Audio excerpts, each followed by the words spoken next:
செயல்படு என் தோழா, உடனே செயல்படு என் தோழா.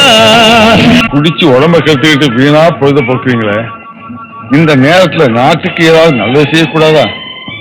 நாடாம் இல்ல நாடு, இந்த நாடு எங்களுக்கு என்ன செய்து? நாடு என்ன செய்தது நமக்கு என கேள்விகள் கேட்பது எதற்கு?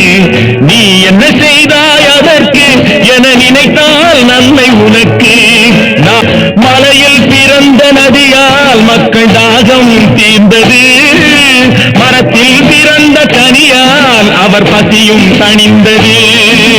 கொடியில் பிறந்த மலரால் எங்கும் வாசம் தவழ்ந்தது, அன்னை மடியில் பிறந்த உன்னால் என்ன பயன்தான் விளைந்தது?